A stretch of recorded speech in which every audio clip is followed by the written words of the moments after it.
தமிழ் உள்ளங்களுக்கு அன்பு வணக்கம். உலகம் உங்கள் கையில், வேர்ல்ட் இன் யுவர் ஹேண்ட். தலைப்பே கொஞ்சம் வித்தியாசமாக தான் இருக்கும். ஏன்னா அன்றாடம் நடக்கக்கூடிய ஒவ்வொரு நிகழ்ச்சியும் இதில் உங்களுக்கு நாங்கள் தரப்போகிறோம். அதனால தான் இந்த தலைப்பு நாங்கள் வச்சுருக்கோம், உலகம் உங்கள் கையில். வணக்கம் தமிழ் மொழி. சப்ஸ்கிரைப் பண்ணாதவங்க சப்ஸ்கிரைப் பண்ணிக்கிங்க. பெல் பட்டனை ப்ரெஸ் பண்ணாத பெல் பட்டனை ப்ரெஸ் பண்ணிங்க. டெய்லி உங்களுக்கு புதிய புதிய தகவலோடு கிடைக்கும்.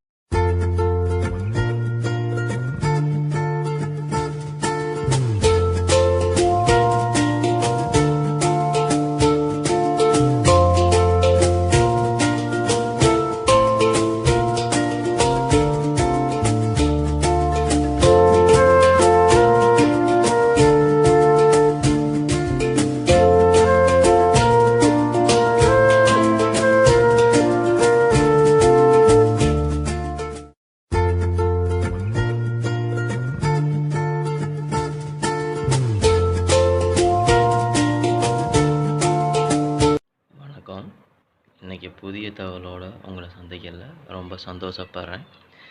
இன்றைக்கி நம்ம என்ன பார்க்க போகிறோன்னா, நம்ம லேப்டாப்பில் இருக்கிற பேட்டரியை எடுத்து மொபைல் பேங்க், அதாவது மொபைல் பேங்க் எப்படி செய்யறதுங்கிற பார்க்க போகிறோம்.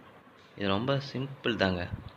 ஏன்னா வேஸ்ட் பேட்டரியை எடுத்து நம்ம செய்யலாம். சப்போஸ் லேப்டாப்பில் பேட்ரி நல்லாயிருக்கும், சில நேரத்தில் பார்த்திங்கன்னா போர்டு போயிருக்கும். ஸோ அந்த பேட்டரியை நம்ம யூஸ் பண்ணிக்கலாம். போர்டு போனதுனால போர்டு நமக்கு வாங்கி யூஸ் பண்ணுறதோட கொஞ்சம் கஷ்டம், கிடைக்காது. பட் அதுக்கு பொதுவாக நம்ம என்ன பண்ணலான்னா, அந்த பேட்ரி எடுத்து நம்ம யூஸ் பண்ணிக்கலாம். இப்போ அதை வச்சு எப்படி மொபைல் பேங்க்கு செய்யறதுன்னு பார்க்க போகிறோம். ரொம்ப சின்ன சைஸாக, கை கடக்கமாக, ஈஸியாக எடுத்துகிட்டு போகிற மாதிரி, எதுக்குள்ளே வேணாலும் வச்சுக்கிற மாதிரி நம்ம செய்யலாம். இதுக்கு மிஞ்சி மிஞ்சி போய் செலவு பார்த்திங்கன்னா ஒரு 100 ரூபாக்குள்ள தான் வரும். அதனால் அதிகமே 100 ரூபா, உங்களுக்கு நான் மேக்ஸிமம் 100 ருபீஸ்ன்னு சொல்கிறேன். பட் அவ்வளோ கூட வராது. இப்போ பார்த்தீங்கன்னா நாங்கள் ஒரு மொபைல் பேங்க் செஞ்சுருக்கோம். பாருங்கள், இது எப்படி இருக்குதுன்னு பார்த்துங்க. இதான் மொபைல் பேங்க். பாருங்கள், கரெக்டாக என்னுடைய கைக்குள்ளே தான் அடக்கமாக இருக்குது. பார்த்தீங்களா? இது நம்ம இண்டிகேஷன் தெரியறதுக்காக இங்கே ஒரு ஒயிட் பேனல் செட் பண்ணியிருக்கோம்.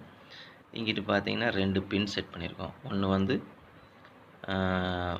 சார்ஜருக்கு, அதாவது உள்ளே இருக்க பேட்ரிக்கு இன்புட்டாகவும், அதுலேருந்து நம்ம அவுட்புட்டாகவும் எடுத்துக்கிறோம். இப்போ இது எப்படி சார்ஜ் ஆகுது, எப்படி டிஸ்சார்ஜ் ஆகுதுன்னு நம்ம பார்க்க போகிறோம். இப்போ பார்த்தீங்கன்னா நம்ம பாருங்கள், சுவிட்ச் போட்டிருக்கோம், ஆன் பண்ணியாச்சு. அந்த வயர் வருது, அதை எடுத்து நம்ம இப்போ கனெக்ட் பண்ண போகிறோம். பாருங்கள் எப்படி ஒர்க் ஆகுதுன்னு முதல்ல சாம்பிள் காமிச்சிட்டு உங்களுக்கு அப்புறம் நான் எக்ஸ்பிளைன் பண்ணுறேன் எப்படி செய்யறதுன்னு.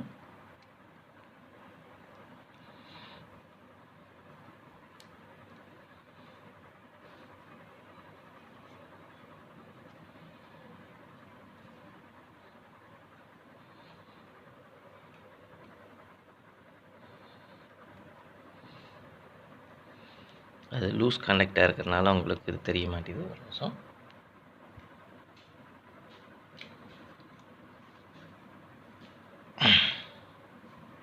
பாருங்கள், இப்போ ஃபோன் சார்ஜ் ஆகிட்டுருக்குது. உங்களுக்கு நல்லா தெரியுது பாருங்கள். அந்த லைட்டு ஆஃப் ஆகி எரிஞ்சிட்ருக்கு தெரியுங்களா? இப்போ பேட்ரி இந்த பவர் பேங்க் இருக்கிற பேட்ரி சார்ஜ் ஆகிட்டுருக்குது. ஓகேங்களா?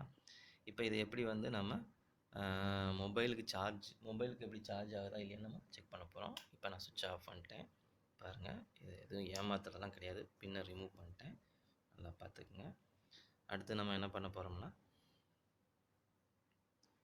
இப்போ யூஎஸ்பி கேபிளை நம்ம கனெக்ட் பண்ண போகிறோம். பாருங்கள், யூஎஸ்பி கேபிள் கனெக்ட் பண்ணியாச்சு. இல்லை சின்ன பின், நம்ம அவுட் போகிறப்ப இந்த மாதிரி சின்ன பின் நம்ம யூஸ் பண்ணிக்கலாம். பார்த்துக்குங்க.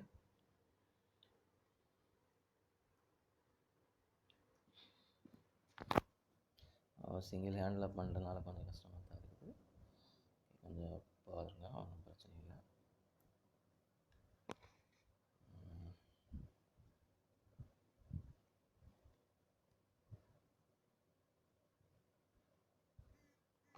பாருங்கள், உங்களுக்கே தெரியும். பாருங்கள், ஃபோன் சார்ஜ் ஆகுது தெரியுதுங்களா? ஸோ பேட்ரி சார்ஜ் சிம்பிள் இருக்குதுங்களா? பாருங்கள் வேறு ஒன்றும் இல்லை. இங்கே பாருங்கள், தெளிவாக காட்டுறேன், பார்த்துங்க. அதில் லைட் இண்டிகேஷன் எரிஞ்சிக்கிட்டு இருக்குது. இங்கே பாருங்கள், சார்ஜர் சிம்பிள் வருது. ஸோ இதை நம்ம எப்படி பண்ணுறது அப்படிங்கிறத வந்து நான் உங்களுக்கு இப்போ எக்ஸ்பிளைன் பண்ண போகிறேன். பார்த்துங்க, தெளிவாக காமிச்சிருக்கேன் பாருங்கள். லைட் எரியுது, சார்ஜ் ஆகிட்டு இருக்குது. இது நீங்கள் எப்படி பண்ணுறது அப்படின்னு உங்களுக்கு நான் தெளிவாக எக்ஸ்பிளைன் பண்ணுறேன். என்னென்ன பொருள் தேவை அப்படின்னு பார்க்க போகிறோம். ஒரு 1.25 இன்ச்சு பிவிசி பைப் தேவைங்க. இது 1.25 இன்ச்சு பிவிசி பைப். இதை என்ன பண்ணுறோம், நம்ம அடுப்பில் வச்சு ஹீட் பண்ணிவிட்டு இந்த குச்சி இருக்குது பார்த்தீங்களா, இதை எடுத்து அந்த பைப்புக்குள்ளே அப்படி சொருவி இந்த சேஃபுக்கு நம்ம கொண்டு வந்துக்கலாம். பாருங்கள், இப்படி சொருவி இந்த சேஃபுக்கு நம்ம கொண்டு வந்துக்கலாம். புரியுதுங்களா? நமக்கு உருண்டையாக வேண்டாம், இல்லை உருண்டையான குச்சி இருந்தால் அந்த மாதிரி கிடைக்கும். இந்த மாதிரி சதுரமாக வேணும் அப்படிங்கிற சேஃபுக்கு நம்ம கொண்டு வந்துக்கலாம். இது நாங்கள் அது மாதிரி தான் பண்ணியிருக்கோம். பாருங்கள், உங்களுக்கு சதுர சேஃபில் பண்ணியாச்சு. பாருங்கள், இந்த மாதிரி 1.25 இன்ச் பைப். இதில் 2 பேட்ரி ஃபிட் ஆகும். உங்களுக்கு இதை விட பெருசாகணும்னா 1.5 இன்ச் வாங்கினீங்கன்னா 3 பேட்ரி செட் பண்ணலாம். ஓகேங்களா? இதில் வந்து 1.25 இன்ச் பிவிசி பைப்பு. இதில் வந்து பார்த்திங்கன்னா 2 பேட்ரி நீட்டாக செட் ஆகும். பாருங்கள், காமிக்கிறோம் பாருங்கள். இதில் நான் என்ன பேட்ரினா, இந்த பேட்ரியோட வேல்யூ பார்த்தீங்கன்னா பாருங்கள், கொஞ்சம் தெரியறது கஷ்டம்தான். இது வந்து 3C43, அதாவது வந்து 3000 MA, அதாவது 3000 mAhன்னு சொல்லுவாங்க. ஓகேங்களா? ஹவர்ஸ் வந்து 3000. ஓகேங்களா? இது கொஞ்சம் கெப்பாசிட்டி கூடு. இது வோல்டேஜ் வந்து 3.9 வோல்ட், அதாவது மேக்ஸிமம் வந்து 4 வோல்ட் வரைக்கும், 4.2 வரைக்கும் வருங்க. ஒரு பேட்ரியோட கெப்பாசிட்டி வோல்ட் வந்து 4 வோல்ட் பேட்ரி. இது நான் அது மாதிரி 2 பேட்ரி எடுத்துக்கிறேன். இந்த 2 பேட்ரி நான் என்ன பண்ணுறேன்னா பாருங்கள், இதில் வந்து இது ரெண்டுமே மைனஸ். ஓகேங்களா? இது 2 மைனஸு. இந்த மாதிரி கொஞ்சம் உப்புன்னு இருக்கும், அதாவது கொஞ்சம் பார்த்திங்கன்னா டிஃப்ரெண்ட்டாக இருக்கும். பாருங்கள், இதில் காமிக்க தெரியுதுங்களா? இது ப்ளஸ்ஸு. ஸோ இது 2 சீரீஸாக நம்ம பண்ணிக்கிறோம், பேரலாக பண்ண வேண்டாம். ப்ளஸ்ஸையும் என்ன பண்ணுறீங்க, இது 2மே ப்ளஸ்ஸு. இந்த 2 ப்ளஸ்ஸையும் சால்டரின் பண்ணிக்கிறோம். இந்த 2 ப்ளஸ்ஸையும் மைனஸையும் சால்டரின் பண்ணிவிட்டு இந்த 2 பேட்டரியும் இதுக்குள்ளே நம்ம வைக்க போகிறோம். ஓகேங்களா? இப்படி ஃபிட் பண்ணிடணும். இப்படி ஃபிட் பண்ணிவிட்டு பாருங்கள், கரெக்டாக இருக்குங்களா? ஃபிட்டிங்ஸ் கரெக்டாக இருக்கும் பாருங்கள். மேலே தான் கேப் இருக்கும். உங்களுக்கு அந்த கேப்பு வேண்டாம் அப்படின்னு நினச்சிங்கன்னா, இதை அந்த கேப்பு வேண்டாம்னா இன்னும் ஒரு 1 இன்ச் பைப் எடுத்துக்கலாம். இது 1.25 இன்ச்சு. அந்த கேப்பு வேண்டாம், இன்னும் சிறுசாக வேணும் அப்படின்னு ஆசைப்பட்டீங்கன்னா 1.25க்கு போதும் 1 இன்ச் எடுத்துக்கலாம். இப்போ இதோடைய லென்த்து பார்த்தீங்கன்னா நான் வந்து 8.5, அதாவது 8.5 சென்டிமீட்டர் வச்சுருக்கேன். இதோடது வந்து 8.5 சென்டிமீட்டர் வச்சு கட் பண்ணியிருக்கேன். எதுக்காகனா அப்போ தான் வந்து எல்லா உள்ளே வச்சு ஃபிட் பண்ணுறதுக்கு பர்ஃபெக்டாக இருக்கும். உங்களுக்கு வெளியே வந்து இந்த மாதிரி கிளாஸ் போட்டுக்கிட்டிங்கன்னா உங்களுக்கு தெரியும், அதாவது லைட்டோட இதெல்லாம் உங்களுக்கு தெரியறதுக்கு இந்த மாதிரி ஒரு பிவிசி, இது வந்து மில்கி பிவிசின்னு சொல்லுவாங்க. அது கடையில் கேட்டிங்கன்னா கிடைக்கும். அது ஒரு சீட் வாங்கிக்கிட்டிங்கன்னா யூஸ்ஃபுல்லாக இருக்கும். சும்மா அந்த சீட் ஒன்றும் ஒரு 20 ரூபா 30 ரூபாய்க்குள்ள தான் இருக்குங்க. இந்த 1.25 இன்ச் பைப்பு ஒரு அடி வாங்கினீங்கன்னா அது ஒரு 20 ரூபாய்ங்க. அப்புறம் இது மாதிரி செஞ்சுட்டு பின்னாடியும் முன்னாடியும் நம்ம இதே மாதிரி பிவிசி பைப்பில் அழகாக நீட்டாக கட் பண்ணி நம்ம ஒட்டிடணும். அப்புறம் நமக்கு இந்த பசையை வச்சு நம்ம ஒட்டிடலாம், பெஃபிகால் வச்சு நம்ம ஒட்டிக்கிறோங்க. இது பார்த்திங்கன்னா இதுக்கு பேர் வந்து 5 வோல்ட்டு ஸ்டெப் அப் அப்படின்னு சொல்லுவாங்க. 5 வோல்ட்டு ஸ்டெப் அப் பவர் மாடல்னு பேருங்க. இது 40 ரூபா வருதுங்க. இதோட ரேட் வந்து 40 ரூபாங்க. இதோட ரேட் வந்து 40 ரூபா வருதுங்க. இதில் பார்த்தீங்கன்னா இதுதான் வந்து நம்ம சின்ன பின்னுங்க. இது யூஎஸ்பி பின்னு. இதில் நம்ம எப்படி சால்டரின் பண்ணுறது அப்படின்னு பார்த்தீங்கன்னா அவங்களே கொடுத்துருப்பாங்க. பாருங்கள், காமிக்கிறேன். பி ப்ளஸ்ஸு, பி மைனஸ், இது மைனஸ். இது வந்து இதில் ஒரு வயரு, இதில் ஒரு வயரு. இது வந்து பாசிட்டிவ் வயரும், இதில் வந்து நெகட்டிவ் வயரு சால்டரின் பண்ணி அந்த பேட்டரியில் ப்ளஸில் கொண்டு போய் இந்த வயரையும், மைனஸில் கொண்டு போய் இந்த வயரையும் நம்ம சால்டரின் பண்ணிட்டா முடிஞ்சிச்சுங்க. அப்புறம் இந்த கம்மை வச்சு ஒட்டி இதுக்குள்ளே போகிற மாதிரி பாருங்கள், இந்த ஹோல்ஸ்குள்ளே போகிற மாதிரி ஒரு ஓட்டை போட்டுக்கணும். ஓகேங்களா? இது நான் வேறு பர்பஸ்க்காக பண்ணதுங்க, அந்த அது இல்லை. ஸோ இங்கே ஒரு ஓட்டை, இங்கே ஒரு ஓட்டை. நம்ம உங்களுக்கு காமிக்கிறோம்னா அதில் காமிக்கிற பாருங்கள் எப்படி ஓட்டை போட்டுருக்குன்னு பாருங்கள். இந்த மாதிரி நீட்டாக நீங்கள் வந்து ஹோல் போட்டு உள்ளே பெஃபிக்விக் வச்சு ஒட்டி ஃபிட் பண்ணிக்கணுங்க. ஃபிட் பண்ணிவிட்டு வயரிங் பண்ணிட்டீங்கன்னா வேலை முடிஞ்சுங்க. உங்களுக்கு இந்த மாதிரி கலர் வேணும் அப்படின்னா பர்மனெண்ட் மார்க்கர், அதாவது ஒரு பிளாக் கலரும் ஒரு ரெட் கலரும் வாங்கி உங்களுக்கு எப்படி டிசைன் பண்ண முடியுமோ அந்த மாதிரி டிசைன் பண்ணிங்க. இந்த மாதிரி ஒரு வயர் வாங்கிங்க. ஆக மொத்தம் இதோட செலவுன்னு பார்த்தீங்கன்னா ரொம்ப கம்மிங்க. அதிகபட்சம் பாருங்கள், இது ஒரு 40 ரூபா. இது ஒரு ரூ. 20.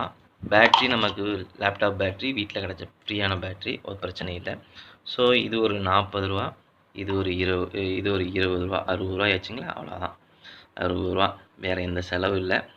இது 2 தான். மீதி எல்லாம் நமக்கு பிவிசி பைப்லேயே வாங்கினதுலேயே அறுத்து நம்ம அதை செஞ்சுக்கலாங்க. இது உங்களுக்கு யூஸ்ஃபுல்லாக இருக்குன்னு தான் நான் இந்த வீடியோ போடுறேன். இது மாதிரி நிறைய வீடியோ போடுறேன், பாருங்கள். இது எப்படி செய்யறது எல்லாம் உங்களுக்கு எக்ஸ்பிளைன் பண்ணிட்டேன். இந்த மாதிரி செஞ்சு நீங்கள் கனெக்ட் பண்ணி உங்களுக்கு முதல்லே ஸ்டார்டிங்லேயே செக் பண்ணி காமிச்சாச்சு. இது நம்மளா செய்யலாம் அப்படின்னா கொஞ்சம் ரிஸ்க்குங்க. மற்ற வீடியோஸ்லாம் போட்டிருப்பாங்க, இது இந்த அளவுக்கு செய்ய முடியுமா அப்படின்னு. ஏன்னா எல்லாம் மைனூட்டாக செஞ்சுருக்காங்க. இது விலை கம்மி தானுங்க, அதனால் இதை நம்ம வாங்கி யூஸ் பண்ணுறது நமக்கு யூஸ்ஃபுல்லு. இதை விட்டுட்டு நம்மளே போர்டு செய்யலாம் அப்படின்னு பார்த்தீங்கன்னா ரொம்ப ரிஸ்க்கு. நான் அதையும் ட்ரை பண்ணி பார்த்தேன். நம்மளால் வந்து அந்த இண்டிகேஷன் லைட்லாம் ப்ராப்பராக தர முடியலைங்க, ரொம்ப சிக்கலாக இருக்குது. அதனால் இது வாங்கிக்கிங்க, ரொம்ப சிம்பிளு, ஈஸியாக நீங்கள் வந்து பண்ணிக்கலாமுங்க. ஸோ இந்த பவர் பேங்க் செய்கிறதுக்கு எனக்கு அதிகபட்சம் ரூ. 70 செலவாயிருக்குங்க, அவ்வளோதான். இதை நீங்கள் கடையில் போய் வாங்கினீங்கன்னா ரூ. 500 1000 சொல்லுவாங்க. இது ரொம்ப இது வந்து இந்த பேட்டரியோட கெப்பாசிட்டி ரொம்ப கூடுதலுங்க, லேப்டாப் உங்களுக்கு தெரியும். அதனால் இது 2யும் சார்ஜ் பண்ணி போட்டிங்கன்னா கிட்டத்தட்ட உங்களுக்கு வந்து நல்லா கிடைக்குங்க. ஒரு ரெண்டு ஃபோனை ஃபுல் சார்ஜ் பண்ணலாம். 2 ஃபோனை ஃபுல் சார்ஜ் பண்ணுறதுக்கு இந்த கெப்பாசிட்டி கிடைக்குங்க. இதில் பார்த்தீங்கன்னா நமக்கு 1 ஆம்ப்ஸ் வரைக்கும் கரண்ட் எடுக்குங்க. அதாவது இதோட இன்புட் வோல்ட் வந்து 5 வோல்ட்டுங்க. 5 வோல்ட் இன்புட்டு, அவுட்புட்டும் நமக்கு 5 வோல்ட்டு கொடுக்குதுங்க. 1 ஆம்ப்ஸ் கரண்ட் எடுக்குங்க. நம்ம சார்ஜரில் பார்த்தீங்கன்னா எத்தனை ஆம்ப்ஸ் கரண்ட்டுன்னு சொல்லுவாங்க. அப்போ அதாவது பார்த்தீங்கன்னா நம்ம சார்ஜர் பின்னில் இங்கே பார்த்தீங்கன்னா போட்டிருப்பாங்க. இங்கே பாருங்கள் என்ன போட்டிருக்காங்கன்னு பார்த்தீங்கன்னா 5 வோல்ட்டு 2 ஆம்ப்ஸு, அதாவது 5 வோல்ட்டும் 2 ஆம்ப்ஸ் கரண்ட்டு எடுக்குங்க. ஆனால் நம்ம இதில் பார்த்தீங்கன்னா இந்த பவர் மாடியூலை பொறுத்த வரைக்கும் 1 ஆம்ப்ஸ் அவுட்புட் கரண்ட்டுங்க, இன்புட் கரண்ட்டு 1 ஆம்ப்ஸுங்க. இருக்கிறதுலே வந்து நமக்கு சேஃப்டி அப்படின்னு பார்த்தீங்கன்னா ஃபோனுக்கு இதில் என்ன ஒரு சேஃப்டி அப்படின்னு பார்த்தீங்கன்னா, கரண்ட்டு கம்மியாக எடுத்துச்சுன்னா ஃபோனு சீக்கிரம் ஹீட் ஆகாதுங்க, ஃபோனுடைய பேட்டரிக்கும் ஃபோனு வெடிக்காதுங்க. அதுதான் இதோடைய சேஃப்டிங்க. இந்த மாதிரி நம்ம 2 ஆம்ப்ஸு 3 ஆம்ப்ஸு 4 ஆம்ப்ஸு ஃபாஸ்ட்டு சார்ஜிங் அப்படின்னு நீங்கள் வாங்கி போட்டிங்கன்னா கரண்ட்டு கூடுதலாக எடுக்கிறப்ப என்ன ஆகுனா ஹீட்டு பயங்கரமாக ஆகுங்க ஃபோனு. அது மட்டும் இல்லை, ஃபோன் வெடிக்கிறதுக்கான வாய்ப்பு அதிகம். எப்பயுமே மொபைலில் சார்ஜ் போடுறப்ப ஸ்லோ சார்ஜ் தான் ரொம்ப சேஃப்டிங்க. ஃபாஸ்ட்டு சார்ஜ் போடாதீங்க, அது அன்சேஃப்டி. ஏன் அப்படின்னா, உங்களுக்கு ஒரு எக்ஸாம்பிள் சொல்கிறேன். வாய்க்காலில் தண்ணியை எவ்வளோ தேவையோ அவ்வளோ திறந்து விட்டால் நல்லதுங்க. அதை விட்டு போட்டு பெரிய ஒரு குளத்துல இருக்கிற வாய்க்காலை ஒடிச்சு விட்டா எப்படி இருக்குது, அது மாதிரி தாங்க. கரண்ட் அவ்வளோ வேகமாக போகிறனால ஃபோன் வெடிக்கிறதுக்கு வாய்ப்பு அதிகம்ங்க. இது மாதிரி சிம்பிளாக சின்னது இந்த 2 ஆம்ப்ஸ் வரைக்கும் சேஃப்டிங்க. 2 ஆம்ப்ஸ்க்கு மேலே போக வேண்டாம், மேக்ஸிமம் உங்கள் ஃபோனுக்கு டேஞ்சர். இந்த வீடியோ பிடிச்சிருந்துச்சுன்னா லைக் பண்ணுங்கள், ஷேர் பண்ணுங்கள். எனக்கு வந்து சப்போர்ட் பண்ணுற எல்லா தமிழ் நண்பர்களுக்கும் தமிழ் மக்களுக்கும் நான் ரொம்ப நன்றி சொல்லிக்கிறேங்க. நன்றி, வணக்கம்.